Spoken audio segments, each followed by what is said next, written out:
அனைவருக்கும் வணக்கம். ரொம்ப ரொம்ப நன்றி என்ன இவ்வளோ அழகான ஒரு இவெண்ட்டுக்கு இன்வைட் பண்ணதுக்கு. நிஷாந்த் அவர்கள் இருக்காங்களா? எங்கே இருக்காங்க? தேங்க்யூ நிஷாந்த். நீங்கள் கால் பண்ணப்போ சொன்னீங்க we are the virtual warriors of Thalapathy அப்படின்னு. We are not the virtual warriors, we are the real warriors.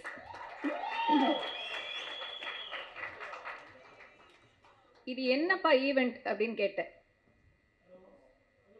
தாவேகாவை support பண்ண இன்ஃப்ளூயன்சர்ஸோட ஒரு மீட் அப்படின்னு சொன்னாங்க. Again, we are not the influencers, we are the believers. நம்பினோம், என்றும் நம்புவோம். தளபதியை நம்பினோம், எங்களை நாங்கள் நம்பினோம். ஒரு மாற்றம் மிக முக்கியமாக தேவை அப்படின்னு நம்பினோம். அந்த நம்பிக்கை தான் நம்ம தளபதி. நம்ம ஜனநாயகத்தை ரொம்ப ரொம்ப ரொம்ப சந்தோஷமா பார்த்துப்பாங்க நம்ம ஜனநாயகன். இது 100 நாள் கிடையாது, 100 வருஷம் ஆளும் நம்ம தாவேகா. இதுல எனக்கு நம்பிக்கை இருக்கு. திமுக ஆட்சிக்கு ஒரு மிக்க நன்றி சொல்லிட்டு, வணக்கம் ஐயா, நன்றி ஐயா, கிளம்புங்க, காத்து வரட்டும், அவ்வளோதான். இதுக்கு மேலே சொல்றதுக்கு வர்த்தில்லை. இன்னைக்கும் கூட எதிர்கட்சி தலைவராக நம்ம உதயநிதி சார் அவர்கள் சட்டமன்றத்தில் ஏதோ சொல்லிட்டு இருந்தாங்க. இப்போ காரில் வரும்போது கேட்டேன், நமக்கு தெரியும் பவுடர் அமைச்சர் யாரு, பிஜேபி அமைச்சர் யாரு அப்படின்னு. பவுடர் அமைச்சர் யாருன்னு ஊருக்கே தெரியுது. யாரு சொல்லுங்களேன்? மொத்த தமிழ்நாட்டுக்கே ப்ளீச்சிங் பவுடர் அடிச்சு ஒயிட் வாஷ் பண்ணி 5 வருஷமா நீங்க பண்ணதை நம்ம பார்த்துட்டு தான் இருக்கோம். அதனால தான் மக்கள் முடிவு செஞ்சு ரெஸ்ட் எடுத்துக்கோங்கன்னு அனுப்பிச்சிருக்காங்க. 6 மாதம் நம்ம டிஸ்டர்ப் பண்ண மாட்டோம்னு சொன்னார் ஸ்டாலின் ஐயா அவர்கள். 6 செகண்ட் கூட உட்கார முடியாம ஒரு ஃபோமோல மொத்த கட்சி இருக்கு. ஃபோமோனா என்ன தெரியும்ல? Fear of missing out. இனிமேல் மிஸ் மேல மிஸ் தான், இனிமேல் வாய்ப்பே கிடையாது. இனிமேல் வெற்றி மேல வெற்றி பார்க்க போறது ஒன் அண்ட் ஒன்லி அவர் தாவேகா ஆட்சி தான், நம்ம தளபதி தான். அதுல மாற்று கருத்தே கிடையாது. ஏன்னா நாங்க இருக்கோம். இவ்வளோ நாள் எலெக்ஷனுக்கு முன்னாடி 2 வருஷமா டே 1ல இருந்து, நான் மட்டும் கிடையாது, நீங்களும் டே 1ல இருந்து தாவேகாக்கு பின்னாலே, நம்ம தளபதி பின்னாலே நம்ம இருந்திருக்கோம். இப்போ தளபதி கூட, தளபதி பக்கத்துல நம்ம நிக்கிற நேரம். கண்டிப்பாக ஒவ்வொரு தருணத்திலையும் நம்ம தளபதி கூட நம்ம இருப்போம். எந்த கட்சி போஸ்டிங் ஆசைப்பட்டோம், என்ன மினிஸ்ட்ரிக்கு ஆசைப்பட்டோம் நான் பேசல. டே 1லேருந்து நான் சப்போர்ட் பண்ணியிருக்கேன் அப்படின்னா நம்ம தளபதி மேலே இருக்கிற ஒரு நம்பிக்கைனால தான். அது என்றும் இருக்கும். இப்போவும் நேற்று கூட ஒரு பேட்டியில் கேட்டாங்க, நீங்கள் இவ்வளோ பேசுகிறீங்க அப்படின்னா தாவேகால ஒரு என்ட்ரி கொடுக்கதா இப்படி பேசுகிறீங்களா? சத்தியமாக இல்லை, நீங்களே கூப்பிட்டாலும் நான் வரமாட்டேன். ஏன்னா தாவேகா மேலே மிக மிக மரியாதையும் நம்பிக்கையும் எனக்கு இருக்குது. ஆனால் அது என்னோட ஜேர்னி கிடையாது. ஒரு போஸ்டிங்கு ஆசைப்பட்டு தான் நான் இவ்வளோ நாள் பேசியிருக்கேன் அப்படின்னு யாருமே நினைக்க கூடாது. ஏன்னா அது போய், I don't want to be in politics. I want to be the voice of people, always. அவ்வளோதான் என்னோட லட்சியமே. அதுக்காக தான் இவ்வளோ நாள் நான் பேசியிருக்கேன். 100 வருஷம் நம்ம தளபதி நல்ல சந்தோஷமா இருந்து நம்ம மக்களை சந்தோஷமா பார்த்துக்கணும், அது நான் பார்க்கணும். அவ்வளோதான் என்னோட ஆசை. என்னைக்கும் நம்ம ஜனங்களோட குரலாக நம்ம இருக்க வேண்டும்.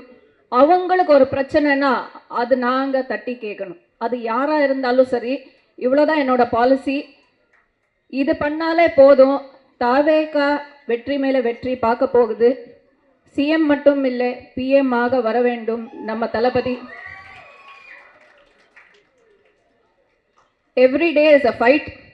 இதுவரைக்கும் தமிழ்நாட்டில் மட்டும் இல்லை, இந்தியா வரலாற்றிலேயே முதல் முறையாக நின்று ஜெயிச்சு காட்ட ஒரே முதல்வர் நம்ம முதல்வர் தான். This is a fact, this is history. He has created history.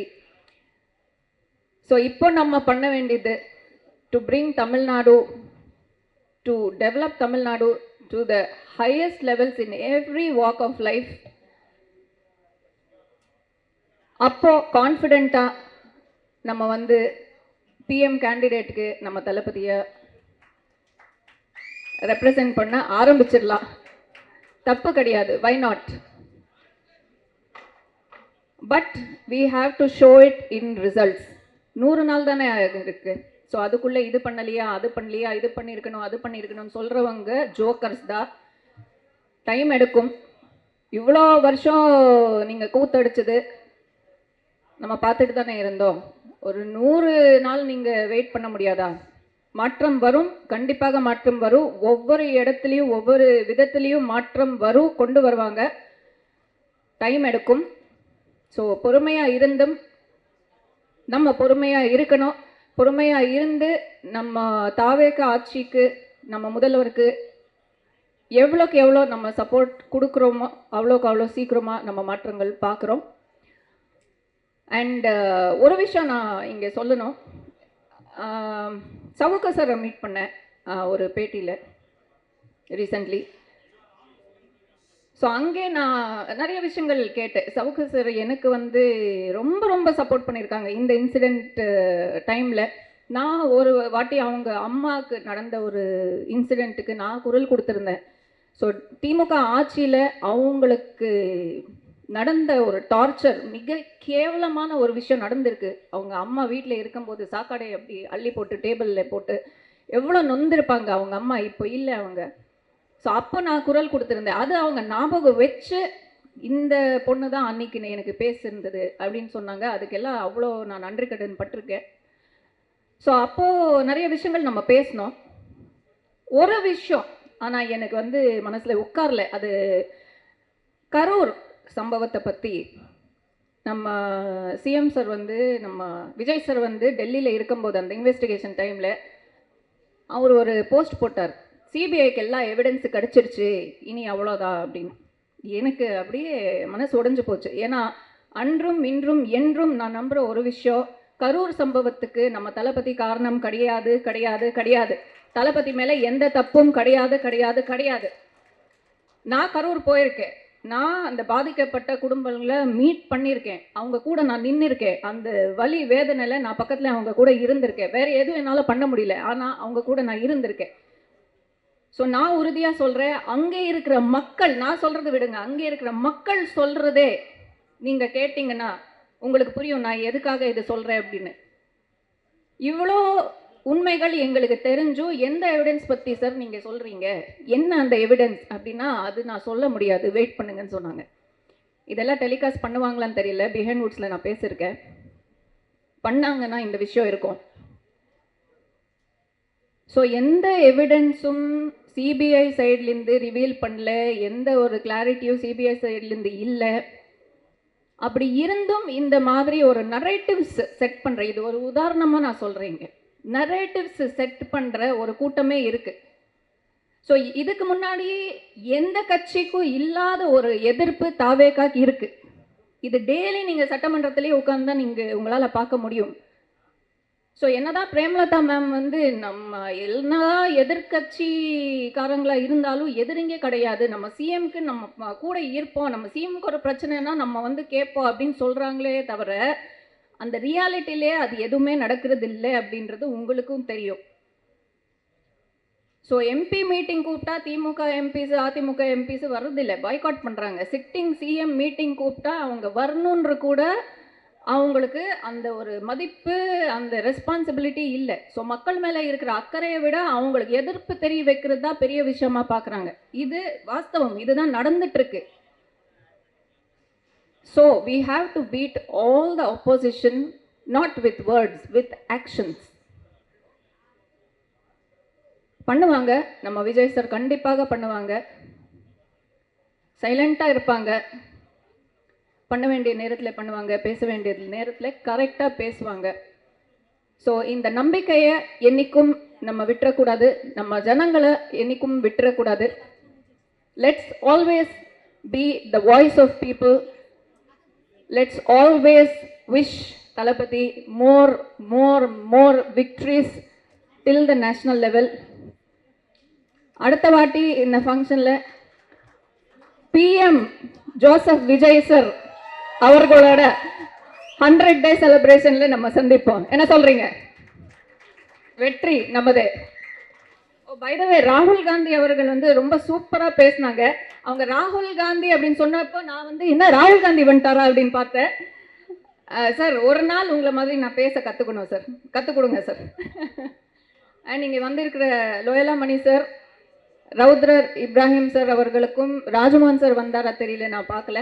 எல்லோருக்கும் வாழ்த்துக்கள். உங்களை நம்பி நாங்கள் இருக்கோம், கண்டிப்பாக கைவிட்டுற மாட்டீங்கன்னு நம்புகிறேன். நேற்று மரி வில்சன் சாரை பார்த்தேன் ஒரு விழாவில். ஃபர்ஸ்ட் டைம் தான் நான் பார்க்குறேன். அவருக்கு நான் யாருன்னு தெரியாது. போன உடனே சார் வாழ்த்துக்கள் சார். யாருமா நீ அப்படின்னு பார்த்தாரு. இல்லை சார், நான் தாவேக்காக டே 1லேருந்து சப்போர்ட் பண்ணியிருக்கேன், அசம்பிளியில் கலக்குறீங்க சார் அப்படின்னு சொன்னேன். அப்படியே ஷாக் ஆகிட்டேன். அப்படியா அப்படின்னு.